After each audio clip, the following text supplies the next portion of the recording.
മികച്ച രീതിയിൽ വിനോദിപ്പിക്കുകയും വിദ്യാഭ്യാസം നൽകുകയും ചിന്തയെ ഉണർത്തുകയും ചെയ്യുന്ന ഒരു കലാരൂപമാണ്. എന്നാൽ കഥ പറച്ചിലിന്റെ മറവിൽ വിശ്വാസത്തെയും പവിത്ര വിശ്വാസങ്ങളെയും വളച്ചൊടിച്ച് അതിര് കടക്കുന്ന സാഹചര്യമാണ് ഇന്ന് നിലവിൽ മലയാള സിനിമയിലുള്ളത്. എമ്പുരാൻ എന്ന സിനിമയെ ചുറ്റിപ്പറ്റിയുള്ള സമീപകാല വിവാദങ്ങൾ ചൂട് പിടിക്കുമ്പോൾ സിനിമയുണർത്തുന്ന ആശങ്കാജനകമായ ചില വസ്തുതകളിലേക്ക് നമുക്കൊന്ന് കണ്ണോടിക്കാം. അടുത്ത കാലത്തായി ഇന്ത്യൻ സിനിമയിൽ യഥാർത്ഥ സംഭവങ്ങളെ ധീരവും ക്ഷമാപണവും ഇല്ലാത്തതുമായ ആഹ്വാനങ്ങളിലൂടെ ചിത്രീകരിക്കാൻ ലക്ഷ്യമിടുന്ന സിനിമകൾ ഉയർന്നു വന്നിട്ടുണ്ട്.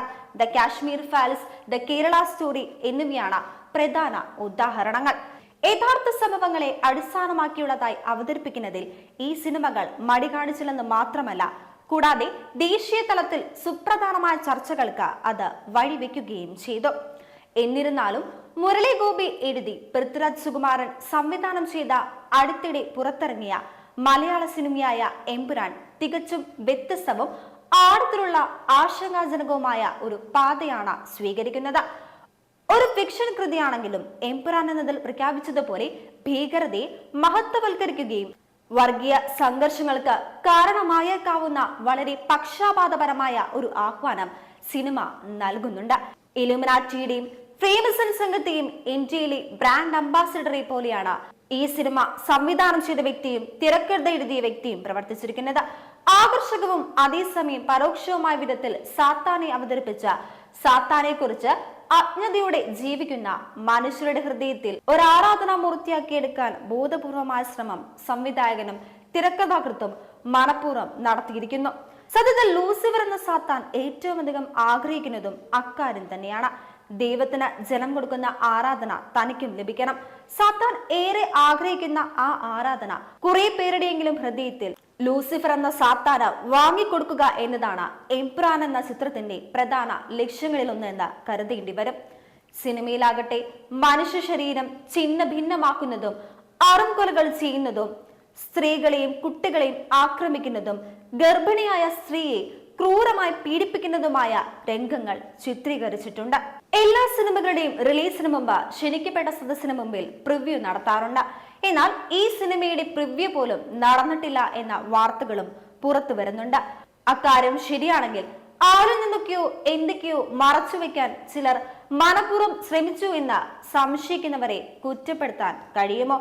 പൃഥ്വിരാജ് അവതരിപ്പിച്ച സായിദ് മസൂദ് എന്ന കഥാപാത്രം 1999 കാണ്ഡഹാർ വിമാനാറാഞ്ചലിന്റെ സൂത്രധാരനും ഐക്യരാഷ്ട്രസഭ, ഇന്ത്യ, യുണൈറ്റഡ് സ്റ്റേറ്റ്സ്, മറ്റ് ആഗോള സംഘടനകൾ എന്നിവ തീവ്രവാദ സംഘടനയായി പ്രഖ്യാപിച്ച പാകിസ്ഥാൻ ആസ്ഥാനമായുള്ള ഭീകര സംഘടനയായ ജെയ്ഷ് ഇ മുഹമ്മദ് സ്ഥാപകനുമായി അറിയപ്പെടുന്ന തീവ്രവാദി മസൂദ് അസറിനെ ഓർമ്മിപ്പിക്കുന്നു. ഗോത്രാനന്തര കലാപത്തിന്റെ ഇരയായാണ് സായിദിനെ ചിത്രത്തിൽ ചിത്രീകരിച്ചിരിക്കുന്നത്. പാകിസ്ഥാനിലെ ജെയ്ഷ് ഇ മുഹമ്മദ് ക്യാമ്പിൽ ഭീകര പരിശീലനം നേടുന്നയാളാണ് സായിദ്. പ്രതികാര നടപടിയായി തീവ്രവാദത്തെ ന്യായീകരിക്കുന്നതായി തോന്നുന്നതിനാൽ മാത്രമല്ല, അത്തരം പ്രവൃത്തികൾ വർഗീയ ആക്രമണത്തോടുള്ള നിയമാനുസൃതമായ പ്രതികരണമാണെന്നാണ് അപകടകരമാംവിധം സൂചിപ്പിക്കുന്നു. ഭീകര നേതാക്കൾ ഇന്ത്യയോട് വിദ്വേഷം പുലർത്തുന്നതും വിദ്വേഷം പ്രസംഗിക്കുന്നതും ഹിന്ദുസ്ഥാനെ ശത്രുവായി കണക്കാക്കുന്നതും വിളിക്കുന്നതും ജിഹാദിനായി റിക്രൂട്ട് ചെയ്യുന്നവരെ പരിശീലിപ്പിക്കുന്നതും സിനിമാറ്റിക് ഫിക്ഷനും പ്രത്യയശാസ്ത്ര പ്രചരണത്തിനും ഇടയിലുള്ള രേഖ മങ്ങിക്കുന്നതും ഈ സിനിമയിൽ ആവർത്തിച്ച് കാണിക്കുന്നു.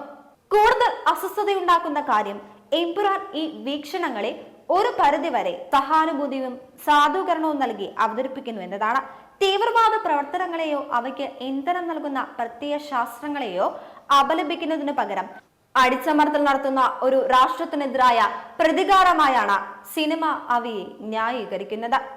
ഹിന്ദുക്കളെ കുറ്റവാളികളായും മുസ്ലിങ്ങളെ ഇരകളായും തിരഞ്ഞെടുത്ത് വരച്ചു കാണിക്കുന്നു. 2002 കലാപത്തിന്റെ സങ്കീർണവും ദാരുണവുമായ യാഥാർത്ഥ്യങ്ങളെ പൂർണ്ണമായും അവഗണിക്കുന്നു. അവിടെ ഹിന്ദുക്കൾക്ക് അളക്കാനാവാത്ത നഷ്ടം സംഭവിച്ചു. എമ്പുരാനിൽ ഏറ്റവും അസ്വസ്ഥതയുണ്ടാക്കുന്ന നിമിഷങ്ങളിലൊന്ന് കേരളത്തിന്റെ 600 കിലോമീറ്റർ ദൈർഘ്യമുള്ള തീരപ്രദേശവും 4 അന്താരാഷ്ട്ര വിമാനത്താവളങ്ങളും മയക്കുമരുന്ന് കടത്തിന് വേണ്ടി ചൂഷണം ചെയ്യപ്പെടാമെന്ന് എതിരാളി ധിക്കാരപൂർവ്വം പ്രഖ്യാപിക്കുമ്പോഴാണ്. ഇത് പ്രകോപനപരമായ ഒരു സൂചനയാണ്. എതിർത്താൽ ആഭ്യന്തരമന്ത്രി അമിത്ഷാ മുല്ലപ്പെരിയാർ അണക്കെട്ട് ബോംബ് ചെയ്യുമെന്ന കഥാപാത്രം ചൂണ്ടിക്കാട്ടുന്നു. നൂറ്റാണ്ടുകൾ പഴക്കമുള്ളതും വളരെ സെൻസിറ്റീവുമായ ഒരു ഘടനയാണ് മുല്ലപ്പെരിയാർ അണക്കെട്ട്. അതിന്റെ സുരക്ഷ വളരെ കാലമായി ആശങ്കാജനകവും രാഷ്ട്രീയ ചർച്ചാ വിഷയവുമാണ്. അത്തരമൊരു പ്രവൃത്തി കേരള സംസ്ഥാനത്തെ മുഴുവൻ മുക്കിക്കളയുമെന്നും ഫലപ്രദമായി അവിടുത്തെ ജനങ്ങളെ തുടച്ചു നീക്കുമെന്നും വില്ലൻ അവകാശപ്പെടുന്നു. എല്ലാ ദുരന്തങ്ങളുടെയും രാജാവായി ആഭ്യന്തരമന്ത്രി ചിത്രീകരിക്കുന്നു. ആദ്യ സെൻസറിങ്ങിനിടെ ദേശീയ പതാകയോട് അനാദരവ് കാണിക്കുന്ന ഒരു രംഗം നീക്കം ചെയ്തു. ചിത്രത്തിന്റെ യഥാർത്ഥ ദിശയെ സൂചിപ്പിക്കുന്ന വ്യക്തമായ ചുവന്ന പതാക മാത്രമല്ല, രാജ്യത്തെ കേന്ദ്ര രഹസ്യാന്വേഷണ ഏജൻസികളായ NIA, IB എന്നിവയ്ക്കെതിരെ സിനിമ അധിക്ഷേപങ്ങൾ ഉന്നയിക്കുന്നു. ആഭ്യന്തരമന്ത്രി അമിത്ഷാ, ദേശീയ സുരക്ഷാ ഉപദേഷ്ടാവ് അജിത് ഡോവൽ എന്നിവരുൾപ്പെടെയുള്ള ഉന്നത ഉദ്യോഗസ്ഥരെ വധിക്കാനുള്ള വലിയ ഗൂഢാലോചനയെക്കുറിച്ചുള്ള സൂചനകൾ പോലും നൽകുന്നു. ഇത് സൃഷ്ടിപരമായ സ്വാതന്ത്ര്യം മാത്രമല്ല, ഇത് ക്രിമിനൽ പ്രേരണയുടെ അതിർത്തിയാണ്. സിനിമയിലെ ഒരു രംഗം ഒരു ഇന്റലിജൻസ് ബ്യൂറോ ഉദ്യോഗസ്ഥന്റെ കൊലപാതകത്തെ ഞെട്ടിപ്പിക്കുന്ന രീതിയിൽ ചിത്രീകരിക്കുന്നു. ഇത് ദേശീയ നേതാക്കൾക്കെതിരായ ആസൂത്രിത ആക്രമണത്തെക്കുറിച്ച് സൂചന നൽകുന്നുണ്ട്. ഫിക്ഷന്റെ മറവിൽ ഒരു വലിയ പ്രേക്ഷകർക്ക് അത്തരം ഇമേജുകൾ നൽകുമ്പോൾ അത് തീവ്രവാദത്തിനും രാജ്യത്തിനെതിരായ യുദ്ധത്തിനും സാധ്യതയുള്ള ഒരു വിളനിലമായി മാറുന്നു. കഥാന്തിനുമപ്പുറം സിനിമയുടെ സമയവും ധനസഹായവും അമ്പരിപ്പിക്കുന്നതാണ്. കോവിഡിന് ശേഷം പൃഥ്വിരാജിന്റെ സാമ്പത്തിക വളർച്ച അതിവേഗം വളർന്നു. കോടിക്കണക്കിന് രൂപയുടെ സ്വത്ത് സമ്പാദനം നടന്നതായി റിപ്പോർട്ടുണ്ട്. ഇതിന് സൂക്ഷ്മ പരിശോധന ആവശ്യമാണ്. പ്രത്യേകിച്ചും സിനിമയുടെ ഉള്ളടക്കത്തിൽ ഇന്ത്യൻ സംസ്ഥാനത്തിനും അതിന്റെ സ്ഥാപനങ്ങൾക്കുമെതിരെ സൂക്ഷ്മവും അത്ര സൂക്ഷ്മമല്ലാത്തതുമായ കുത്തിവയ്പ്പുകൾ ഉൾപ്പെടുമ്പോൾ കേരളത്തിൽ പരോക്ഷമായി അക്രമ പ്രവർത്തനങ്ങളെ സ്വാധീനിക്കുന്ന സിനിമകൾക്ക് ചരിത്രപരമായ ഒരു മുൻതൂക്കമുണ്ട്. ദൃശ്യം പുറത്തിറങ്ങിയതിനു ശേഷം സിനിമയുടെ ഇതിവൃത്തത്തെ അനുകരിക്കുന്ന യഥാർത്ഥ സംഭവങ്ങൾ ഉണ്ടായി. അടുത്തിടെ അഫ്വാൻ എന്നയാൾ 5 കുടുംബാംഗങ്ങളെ ചുറ്റുക ഉപയോഗിച്ച് കൊലപ്പെടുത്തി. മാർക്കോയിൽ ചിത്രീകരിച്ചിരിക്കുന്ന അക്രമത്തെ ഇത് പ്രതിഫലിപ്പിച്ചു. ISIS, ജെയ്ഷെ മുഹമ്മദി തുടങ്ങിയ തീവ്രവാദ സംഘടനകളിലേക്ക് യുവാക്കളെ റിക്രൂട്ട് ചെയ്യുന്നതിന്റെ ആശങ്കാജനകമായ പ്രവണതയ്ക്കൊപ്പം അത്തരം സിനിമകൾ ഇതിനകം തന്നെ അസ്ഥിരമായ അന്തരീക്ഷത്തിൽ ഒരു തീപ്പൊരിയായി മാറിയേക്കാം. എമ്പുരാന്റെ ഉള്ളടക്കം മാത്രമല്ല, അതിന്റെ ഫണ്ടിംഗ് സ്രോതസ്സുകളും ഉദ്ദേശവും അന്വേഷിക്കേണ്ടത് സർക്കാരും ബന്ധപ്പെട്ട ഏജൻസികളും തന്നെയാണ്. ഇത്തരമൊരു അപകടകരമായ ഗൂഢാലോചന സൃഷ്ടിക്കാൻ സംവിധായകനെ പ്രേരിപ്പിച്ചത് എന്താണ്, അല്ലെങ്കിൽ ആരാണ്?